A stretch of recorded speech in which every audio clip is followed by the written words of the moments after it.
Time usually marches in a straight, obedient line, 1 second neatly following the next. But every so often, a fracture appears, a seam, a door hiding inside an ordinary moment. Step through, and memory echoes forward, greeting moments that haven't yet arrived. The future loops back to meet you, and the familiar becomes just slightly, unmistakably wrong. Welcome, traveler, to the door between 2 seconds. Step carefully. The moment you entered is already behind you. Episode 4, The Cartographer of Impossible Futures. No one in the city really knew where Idris Vale came from, and the people who cared enough to wonder about it were the same kind of people who cared how elevators worked, or who designed the font on the street signs. They suspected there was a system, a logic, a story behind it all, but they also suspected it might depress them if they learned it. Idris said very little about his past.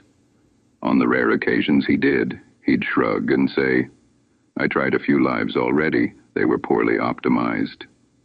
He said it with the absent-minded seriousness of someone commenting on an underperforming database, and because he didn't laugh, no one was entirely sure if they were allowed to. During the day, if that's what you called the fluorescent smear that passed for daylight on the 39th floor, Idris worked in a department with a name so forgettable it might as well have been encrypted. The placard beside the door read, "Department of Temporal Possibility Allocation." In practice, this meant one thing. Idris Vale made maps of futures that didn't exist yet. He did it with a battered stack of forms, a drawer full of pens that refused to run out of ink, and a desk positioned exactly between a humming light fixture and a window that never quite committed to letting in the sky. People came in quietly, they always did. No one sought out Idris on a good day. They came when something had cracked, subtly, privately, in a way the world didn't notice. A woman who'd spent 20 years in the same job and suddenly could not remember why. A man who'd just watched his father die and realized he'd inherited more than just the house. A young person who kept waking up from the same dream about a different life in a city they'd never visited, with a lover they'd never met. They sat across from Idris, the way supplicants might sit across from a priest if priests used clipboards. He'd ask them questions, but not the ones they expected. When did you first decide you were out of time? What did you stop doing that you now pretend you never wanted? Whose voice do you hear when you disappoint yourself? As they talked, he'd jot marks on paper, lines and notations and symbols that meant nothing to anyone else but stitched together something only he could read, the contour of their possibility space. All the selves they could still become, if they were willing to pay the price of becoming them. When he was finished, he'd tear off a sheet and slide it across the desk. At the top, routes you have not taken yet. They always held their breath before reading. Sometimes they cried. Sometimes they laughed. Sometimes they folded the paper with shaking hands and tucked it into a wallet, like a small private heresy against the life they'd been told they were stuck with. Idris never told them which route to take. That wasn't his job. He believed, perhaps foolishly, that people should at least be free to ruin their lives in their own chosen direction. It wasn't until after hours, when the building emptied out and the elevator chimed its last bored note, that he allowed himself to think about the thing he never mapped, his own roots. The 39th floor went quiet at night. Office doors closed like eyelids. The hum of the lights grew softer, as if they'd finally remembered they were tired. Idris remained at his desk, staring at the blank forms stacked in front of him. He knew he could do it. The math of it, the structure, he could turn those same questions inward, drag his own possibility space out of himself and pin it to paper like an insect specimen. He could see, in clean lines and symbols, all the lives he had not taken, the talents he'd left in draft, the courage he'd postponed to another version of himself who might never arrive. Instead, he sharpened a pencil and did nothing. In action, he'd found was the quietest form of self-harm. He was about to gather his things and leave when he noticed the envelope. It sat neatly in the center of his desk, where nothing had been a moment before. No one had come in. He hadn't looked away. But there it was, like a magic trick performed by a universe that refused to explain the gag. The envelope was standard issue, the same off-white as every other piece of stationery in the department. The only difference was the symbol drawn on the front in ink so black it seemed to drink the light around it. A circle, with a crack running through it. It was not one of his symbols. Idris felt something shift behind his ribs, a faint mechanical click like a gear catching. He picked up the envelope. No name, no department stamp, no originating office code, which should have been impossible. In this building, everything had an origin code. That was how you knew who to blame. He opened it carefully, the way someone might open a letter they are almost certain will change their life and not entirely sure they want it to. Inside was a single sheet of paper, folded in thirds, like a bureaucratic love letter. He unfolded it. There were routes listed, but not in the tidy, almost clinical language he used for clients. These were not numbered or ranked. They were written in a hand that looked unnervingly like his own, only more impatient. The route where you finally leave. The route where you outgrow your skin. The route where you stop fixing other people's broken machines. The route where you build something that surprises even you. At the bottom, please choose. You're running out of maybes. The office was very quiet. Idris read the lines again, slower. The words didn't change. The letters did not rearrange themselves into something less accusing. He turned the paper over, more out of habit than expectation.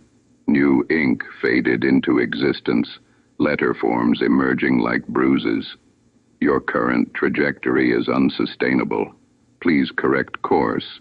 He almost laughed. The tone was familiar.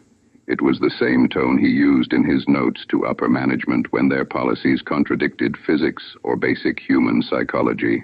You've built something that cannot stand. Please adjust. Only this time the memo was addressed to him, and the engineer was something larger, cleverer, and infinitely more patient than corporate. He set the paper down as if it might explode and stood slowly. That was when the building took its breath. The hum in the walls went quiet, as if someone had pressed a mute button on reality. The overhead lights flickered once, twice, then steadied into a dimmer, more watchful glow. Air conditioning sighed to a halt. Even the distant traffic from outside faded, receding like a tide. Idris walked into the corridor. The doors to all the offices were cracked open an inch, though he was certain he'd seen some of them shut earlier. They looked like they were listening. At the far end of the hallway, the digital clock that hung by the elevators displayed 10:17 p.m. Then 10:17 p.m. Again. And again. The seconds were not advancing. He'd seen this once before. In training, in theoretical diagrams, whispered about but never experienced. A stalled second. A temporarily quarantined moment. Soft hold, the manuals had called it. In polite language, the universe pausing to think. He moved toward the clock. As he did, something shimmered at the edge of his vision. He glanced back toward his office and saw, just for an instant, himself sitting at the desk, head bowed, pen poised, not moving. He blinked. The figure vanished. The air felt denser now, like the world had filled with invisible syrup. He stood beneath the paused clock. The colon between hour and minute blinked, but the digits remained unchanged. 10:17. A moment stretched thin enough to see the threads. Inside that thinness, he saw images, faint and ghostly, reflected like film in the red segments of the digital display. A version of himself speaking into a camera, eyes alive with a strange, bright exhaustion. A version of himself in a room full of screens, each one showing something he'd built and released into the world. A version of himself standing in a crowd, not fixing their problems, but teaching them how to fix their own. No labels this time, no tidy diagram, just fragments of selves he recognized without ever having met. He reached out, hand hovering just beneath the clock. Static prickled over his skin. "Fine," he said softly, "to no one and to something. I get it."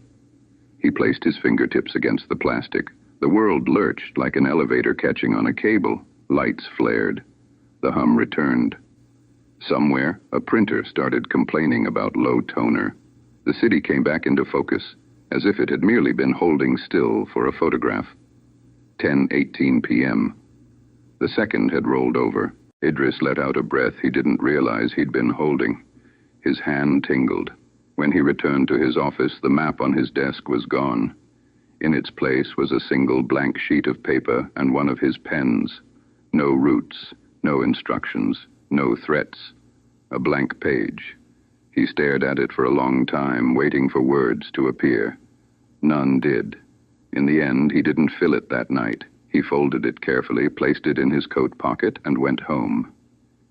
Idris Vale, cartographer of impossible futures, walked out of the building feeling like he'd just been promoted or warned or both. Somewhere just outside the flow of time, something observed him with quiet curiosity. He has been notified, it thought.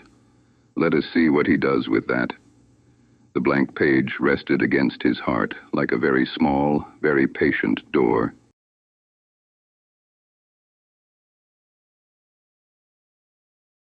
Some doors only appear once. You found this one.